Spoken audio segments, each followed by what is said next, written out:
Enjoy the show the Van Wezel way. Van Wezel performing arts hall. Oh, yeah. Welcome back to another episode of Curtain Call Conversations of Van Wezel Podcast. I'm Muffy, the Public Relations Director, and it is National Make a Dogs Day. So, of course, we had to bring a dog in along with Marisa, who is a member of Dogs Inc. and dual certified instructor for service dogs and guide dogs. Yes. Amazing. Well, we've had a lot of fun with Dogs Inc. this year, so I'm so excited for you to be here.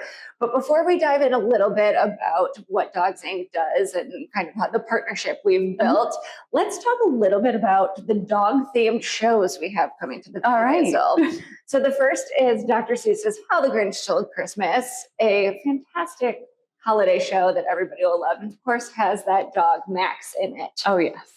Who doesn't love Max, right? Oh, I love Max. We have a cardboard cutout that we hang up every year. So. Oh, that's adorable. Yeah. Well, we will actually be coming with the Grinch to Dogs Inc. because he's searching for Max, and he's going to see if he can find his next Max at the Puppy Academy there. Fantastic. I know, that'll be a lot of fun. Yeah. We also have a show called Mutts Gone Nuts coming January 10th for 2 performances, and this is a comedy dog show with tricks, acrobatics, and the dog's doing a whole lot of things. They're going nuts. So let's talk a little bit about Dogs Inc. because I think you're training dogs too, but a little differently than the ones with Mutts Gone Nuts out there. Probably. Primarily training dogs for people with visual impairment and also our veterans that have PTSD. So we also have our Skilled Companion program. I don't want to leave that out. It's a really special program as well.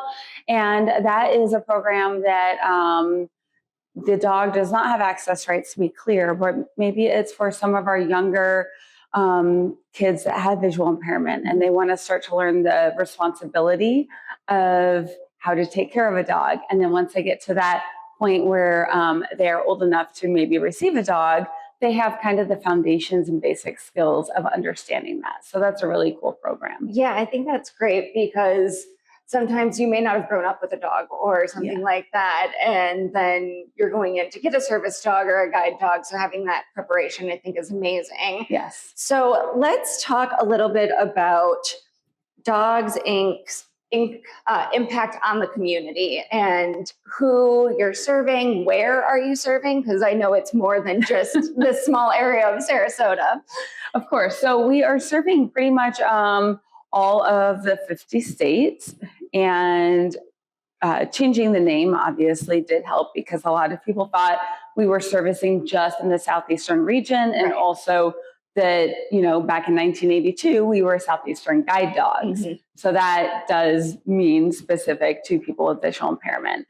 And while that is a main focus of ours, we do have other programs that we have been able to expand and help out more in the community in other states. So that does go more into our service dog program, also our therapy dogs that live at facilities, which can be extremely beneficial. I was able to be a part of 2 placements of those. Amazing. And I really was like, I wonder what kind of impact this makes. And I was just really taken back by how much impact those dogs make as well in the facilities for people maybe that are recovering from surgery, just coming back, dealing with some type of trauma. And this 4-legged dog comes running down the hall to greet, and how can they not smile? So that's a really awesome program as well. Yes. So you brought a friend with you here today. Tell us a little bit about him. All right. Well, this is Kylo. He has beautiful eyes and he has a wonderful personality. He is actually in the final stages of getting ready to be placed as a service dog. Amazing. So I wanted to bring him. He has a great settle. He also has abundance of personality when needed. But he's overall a really, really nice dog, very similar to what we look for our service dogs. So we want them to be able to help the veterans be able to get out into the community more and not feel so isolated at home. And so that is hopefully the goal for him as well. I do feel he potentially will be traveling a lot. So we did do a flight last week and he was amazing and took it all in. And he was just a great boy for that. And he does excellent with his skills and really likes to be with you. Like right now, he's just kind of laying on my foot. And I have some dogs, it's like they just roll back, but it feels good, right? Just to like, I've got you, along with other skills that they do perform as well for grounding for those veterans. Yes, absolutely. And if you are only listening to the podcast right now and not watching along, be sure you head over to the YouTube page so you can see how adorable this service dog to be is. So you guys came out recently to do a training day here at the Van Wezel. What is the importance of getting the dogs out to places like the theater and anywhere else in town? Well, first off, thank you for having us, because I know the entire training team that came here, it was really pleasant, enjoyable, and we don't get that experience very often. But a lot of the clients that we serve, they do that kind of stuff. We have several people that work at museums or even like different business industries are going out, and maybe this is something that they used to do before. Maybe they would go with a friend or a spouse, significant other, whatnot, and they want to get back into going into shows or maybe the theater for movies. And so that was a wonderful training opportunity. Not only is it coming to see how they do for the dog, but it was really fun for the instructors because it's different than what we do. And it's really awesome to see the dogs take it in and enjoy it. So going up and down different types of flights of stairs, the elevator, going into the actual, I guess, auditorium and the hall. There was different stairs going up and down there, different rows of seating. So getting the dogs accustomed to that. I know that some of them got to go on stage, which was really cool. And the lighting is different. So things can look different to dogs there. But that was a really awesome opportunity, because I will say most of our clients, whether they are being serviced for guide or a service dog, that's something that we don't want to take away from them. We want that dog to make them feel confident and be independent and go out there and do it. And some of them want to do it on their own. So we don't want to take that away from them. That's amazing. And I don't know if you know, but the whole reason this kind of came together was we actually had one of your service dog recipients come to a show. They had gotten the tickets through VetTix, which is another one of our amazing partners. And they sent an email afterwards thanking us for partnering with VetTix and how it was the first night out they'd had with their husband in like 3 years, thanks to their service dog. So I reached out to your marketing department and was like, hey, this was a great note that we got. Why don't we try and do something together? And the rest is history. And those are the stories that really like impact not only you guys, but us as well, for the instructors and our organization. When we hear that, you know, someone has gone out, and that's what it's all about, right? These dogs are not only just wonderful companions, but we want them to give back that independence and freedom, so someone can say, hey, I haven't done this in several years. I want to do this with my service dog. And I love hearing those stories. It's so sweet and it's so great. And it's amazing what you guys are doing to give people their independence back. So what is a way that someone with a guide dog or a service dog can prepare to bring them to a place like the Van Wezel or even a concert setting? Because obviously it's loud and as you mentioned, the lights are kind of different. What's a way they can help get prepared?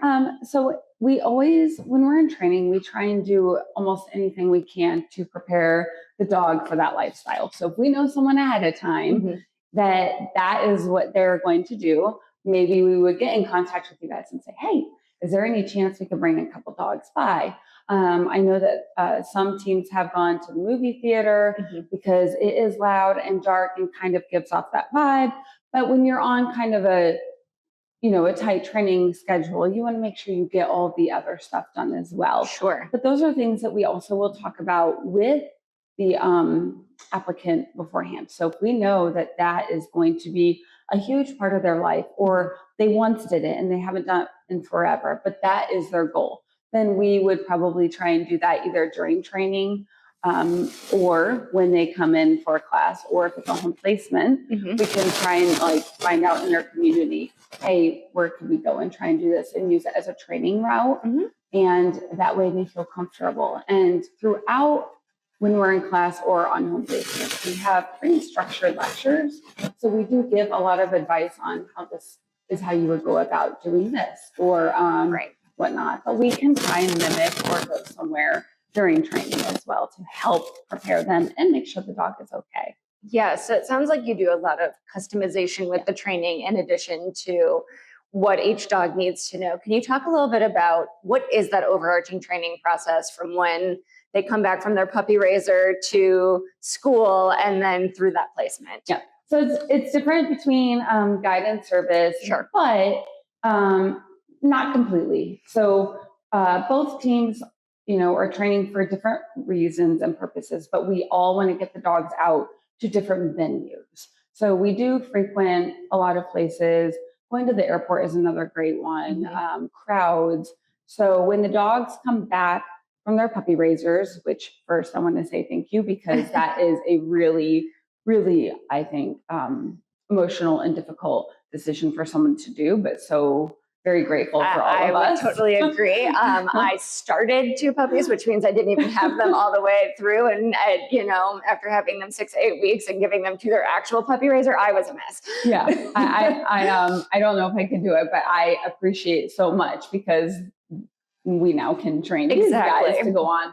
But the curriculum is a little different for both. So we will start on campus for guide dog, and we want to start training curbs, some of the foundational work, how to navigate around obstacles, anything. And a lot of that goes into if you come to the theater or somewhere, you might have stanchions or, a set of stairs, and we want them to landmark the post to get there, or the elevator, landmarking the elevator. So a lot of that goes into what we start training in the beginning for the guide.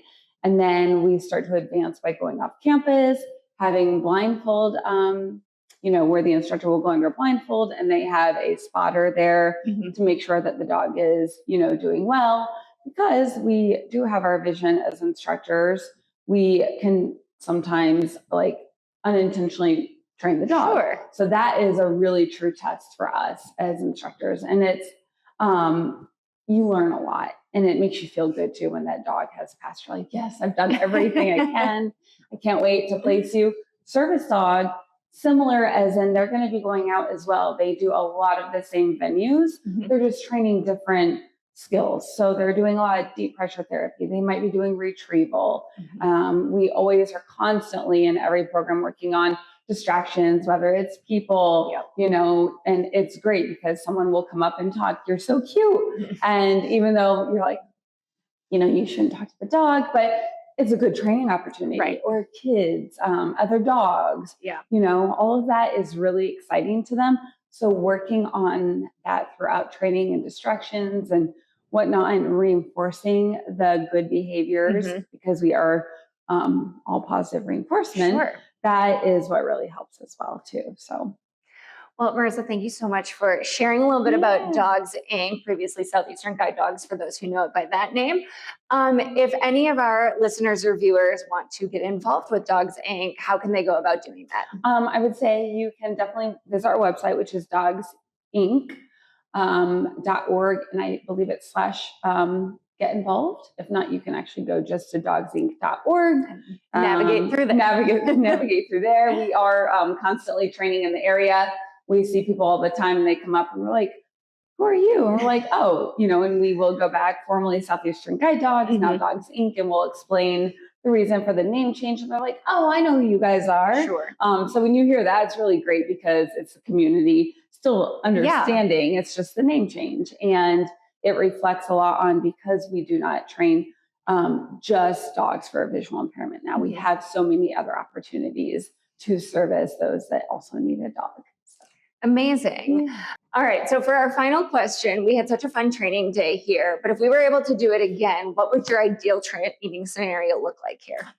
Very similar to the first one. I would say having volunteers here and also other staff that the dogs are unfamiliar with is really beneficial, because you can use them and kind of stage them up to offer food to the dog. I really enjoyed being able to observe and go around all the different flights of stairs.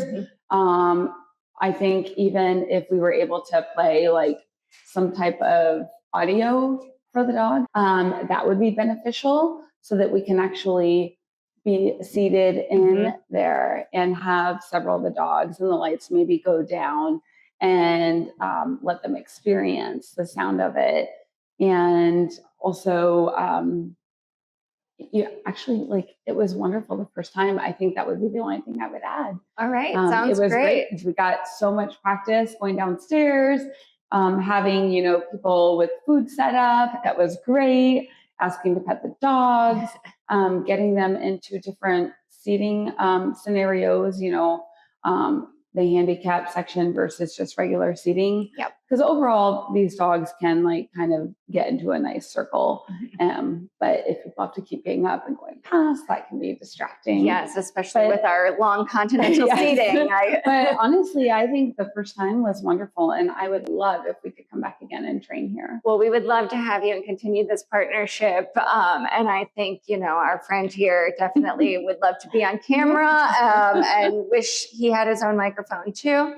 But Marisa, again, thank you so much for joining us. And thank you for listening to another episode of Curtain Call Conversations. Well, as we always end with something fun on the Van Wezel podcast, and today being National Make a Dogs Day, we're going to share the dogs of the Van Wezel.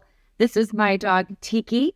And if you are not watching the video version of the podcast, you're definitely going to want to head to that on YouTube right now so you can see these adorable dogs. Tiki, who's a little squirmy here, has been featured in SRQ magazine and on a beer bottle. Now let's meet some of the other dogs of the Van Wezel. Hi, my name is Mia. I am the Assistant Director of Education and Community Engagement here, and my dog, Adonis, is 15 years old, and he got his somewhat silly name when I was a child going through a Greek mythology phase, and that is how he came to be Adonis. And we do love Greek mythology at the theater with shows like Hadestown and The Lightning Thief. Now, let's hear from the dog of Richard, one of our box office supervisors. Why, hello. My name is Snowdrop, like the flower. I am an English cream golden retriever, the cream of retrievers. And I know all the boys want me because I'm so gorgeous. Who's your doggy? Woof!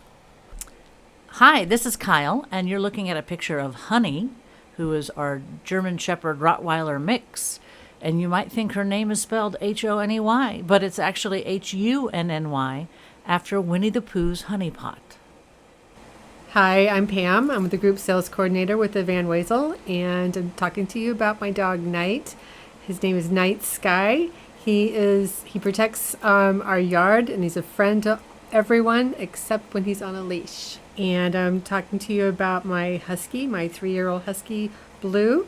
He's a wine-loving, bed-stealing, judgmental husky who won our hearts with the first stare into our souls. Such wonderful dogs here at the Van Wezel Performing Arts Hall. Now let's hear from Amy, our Assistant Marketing Director, with a heartwarming story on how she met her dog. Arlie knew I was his human before I had any say in the matter. I was casually walking through an animal shelter fundraising gala, cocktail in hand, not shopping for a dog, just pursuing the silent auction items, trying to be a responsible adult. Meanwhile, Arlie was busy rejecting the person attempting to pet him because they were not me. He locked eyes with me like a canine heat-seeking missile. Without hesitation, he stood up, dragged his handler across the floor like a determined toddler yanking their parent to the toy aisle, parked himself directly on my foot, and gave me that look. You know that one? That "you're mine now, don't make this look weird" look. And that was it. No fireworks, no dramatic music, just a total emotional obliteration by one small, fluffy con artist. I didn't stand a chance. Thanked the handler for keeping my dog temporarily entertained. Marched over to the adoption table like I was doing the only logical thing left in the universe. A few minutes later, Arlie and I strolled into the gala like we've been together forever. He worked the room like a seasoned socialite, and I just tried to keep up. That night, I came to support a fundraiser. I left with a best friend who absolutely chose me first. Saving the best for last, of course, our Executive Director, Mary Benzel, shares a little bit about Dory. Hi, I'm Mary Benzel, Executive Director of the Van Wezel Performing Arts Hall. And my Dory, something about Dory. Well, first of all, probably not a lot of people knew Dory grew up at the Van Wezel because it was during COVID, and she was great here, keeping us all our spirits up with the theaters being closed. Of course, now she lives at my house, And Dory used to sleep on my bed every night, but now she'll sleep on the bed. She starts out up near my, pillow. She moves down to the middle of the bed, then down to the foot. Then she gets down, she gets on the floor. And then during the night, she climbs in and out of the blinds in my window, and she makes this horrible noise, which always wakes me up. And then she'll get into her small little bed, and she ends up in the living room. I feel like I have this traveling dog at night. She is the love of my life, and I adore her. Thank you for listening to another episode of Curtain Call Conversations. When we come back next time in 2 weeks, we'll be talking about Dr. Seuss's How the Grinch Stole Christmas, which again is here November 14th through the 16th. Again, we'll be partnering with Dogs Inc. for a fun day with the Grinch. And don't forget to check out Mutt's Gone Nuts, which is here January 10th. And go out and celebrate your dog today for National Make a Dogs Day. We'll see you next time.